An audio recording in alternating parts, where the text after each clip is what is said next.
We're back, baby. Volume 9 time. Now, I gotta say it up front, I am not vibing with these trolls at all. They're not intimidating. They're not scary. They just look like angry potatoes with anger issues and too many teeth. I'm telling you, like almost half of this brick is nothing but troll fights. And I'm over here like, bro, I came here for existential dread and tragic backstories, not some fantasy pest control. Now, don't get me wrong. Yes, it does pay off later. I know. But in the moment, it felt like the story had really hit the brakes and parked the truck. I legit started losing steam, and that's my fault for personally expecting like non-stop gut punches when the manga was like, nah, you know, it's time to farm some XP real quick. But here's the thoughtful part. Because we don't just meme in this cave, these trolls actually serve a sneaky purpose. They're basically free training dummies for the new squad. You get to watch Isidro learning that he can't just yeet knives at everything, Serpico starting to flex that wind magic, and the whole crew figuring out how to not die in a world that's 90% murder. It's like a tutorial level, except that the tutorial is 400 pages long and it reeks of trolls. Still, Miura could have trimmed some of that troll fat and I wouldn't have minded all that much. Give me more of that raw,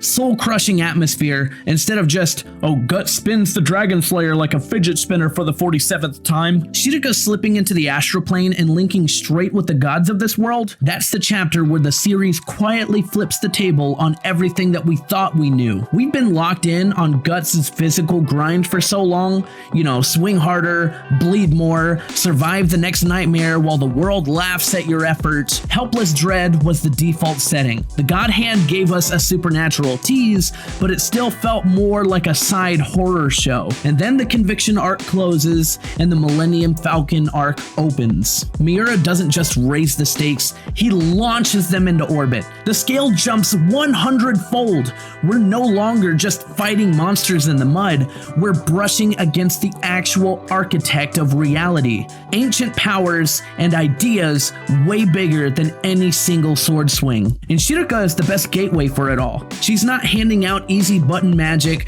that lets the squad curb stomp every threat. Every astral dive comes with real danger. Stay too long and she's trapped in a trance, basically mainlining raw spirit energy until her mind starts to fry. And that vulnerability keeps the power system tense and believable. Magic here costs something, and that risk makes the supernatural feel earned. Meanwhile, the party's finally clicking, Guts and Serpico syncing up against their villains, trading that cold respect mid-fight. Just look at them! That's so sick! Farnese is stepping into her full Casca is under my watch now protector mode after everything that she's been through.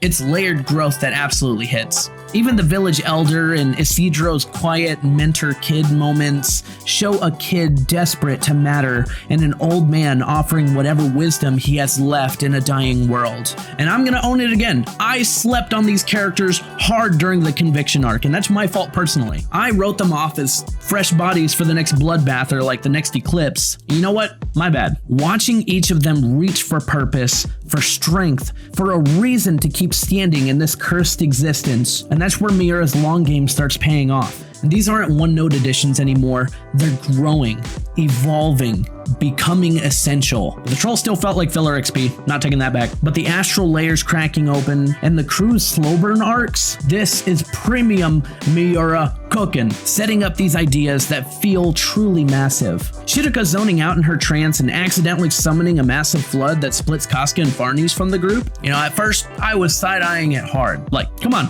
another detour when I'm already over the troll spam. It just felt like pure side quest padding, but that's my bad for doubting Miura yet again. Dude's always 3 steps ahead, and this one pays off clean. The separation flips into a sharp little lesson on exactly what a clippeth is. I don't even know how you say it. Clippeth, however you say it, whatever that weird dimension, that cave that connects to the astral plane, that was interesting. How one man's ambition can warp the entire board. Then, right as I'm rolling my eyes at yet another troll wave, the waters part and Slan of the God Hand rises up like a nightmare that got bored of waiting. the tone shifts instantly. No more fantasy pest control. We're suddenly in the deep end of cosmic horror. And that moment also gifts us with an earlier than expected Skeleton Knight appearance, which I did not see coming. I thought we'd be waiting for another 300 chapters before the Edgelord skeleton himself pulls up. Turns out he's been lurking in the area,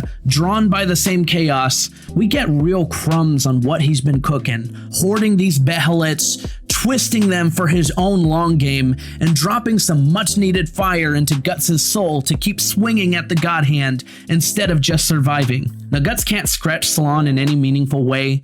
Realistic, brutal, and perfect, but he still carves an escape route with the Skeleton Knight's backup. And in all of that madness, you see Guts evolving into something bigger than the lone wolf. He's straight up delegating, giving Isidro actual purpose and tasks that make the kid feel useful instead of dead weight, lifting the whole crew up, believing in their growth, even while covered in blood and regret. That's the same quiet leadership that made the Band of the Hawk ride with him back in the day. Not just raw strength, but the ability to make broken people want to stand taller beside him. The first half of the volume drags like trolls on a treadmill, but once we hit the cliffeth and the God Hand crashes the party, zero breaks. The momentum kicks in, and the rest of the book just sprints towards the finish. Miura went from the slow burn setup to full throttle. It slaps. The way Guts is growing as a leader while the world keeps trying to break him, that's the kind of layered writing that keeps me coming back. After escaping the cave, Guts is wrecked, not just physically, but spiritually scorched from tangling with Salon. Turns out that kind of God Hand exposure hits way deeper than any blade ever could. The crew races back to the spirit tree to link up with Flora, but they're already too late. Griffith's war demons had already rolled in, torches lit, and the whole place is burning. What follows is pure chaos. A long, brutal showdown between Guts' crew and heavy hitters like Grunbeld and Nosferatu Zod. There's flames everywhere. The ancient tree is cracking. Flora's fate is looking grim. And then out of nowhere, the Skeleton Knight shows up again, sword drawn, standing ground like the eternal guardian that he is. And right in the middle of that inferno, we get the Berserker armor reveal. Now, I'll admit, I always thought that the Berserker armor was something that the fan base made up, like from the Black Swordsman arc, like, oh, his iconic getup, and the fans just called it the Berserker armor. No, there is actually Berserker armor in this show, and oh, the reveal is so cool! Miura had it baked into the lore the entire time, and it doesn't magically juice Guts with new power, it just shuts off the pain, removes every limiter his body's been screaming at him to respect, and lets him go full throttle, non-stop. Blood leaking out the seams the entire time, the rage puppy in his head barking louder than ever, and it's not a gift, it's a pact with his own demons. Brutal, costly, and perfectly berserk. Watching him clash with Grunbeld and stare down Zod in that thing, chills. He's not just surviving apostles anymore, he's throwing hands with the heavyweights on a way more even ground. Zod doesn't even get a full dance this round, but you can feel it. If Guts hadn't been pre-damaged and already had the armor earlier in the Millennium Falcon Arc, that rematch would have been completely different. The upgrade feels earned, dangerous, and game-changing for everything coming next. The cost is crystal clear. Every second in that armor is shaving years off of his life, feeding the darkness inside of him. But it also shows that Guts is evolving as a leader again, pushing through hell while still directing the crew, giving them roles, keeping the unit alive. That quiet growth from lone avenger to someone who lifts others, even while breaking himself, that's the depth that keeps this manga legendary. The first half is slow, yeah, but once the tree starts burning and once we start to get the Berserker armor, oh, it's so good. The volume goes nuclear and it never lets up. Iconic doesn't even cover it. But that's enough of that. Switching back to Windham after the Spirit Tree chaos, the story pulls a smooth cut to the bigger board. And suddenly we're catching up with old faces like General Laban and Minister Foss, still grinding against the Kushan Empire. I'm not even mad at Griffith's play here. Yeah, the Flora hit feels calculated and cold, but his endgame hasn't changed. He's reclaiming Windham. The Kushan Empire has turned the place into a corpse-filled wasteland, and we meet the Dread Emperor. And that guy's dark arts experiments are straight nightmare fuel. The Bakiraka clan shows up too. Their leader is clearly side-eyeing the whole operation,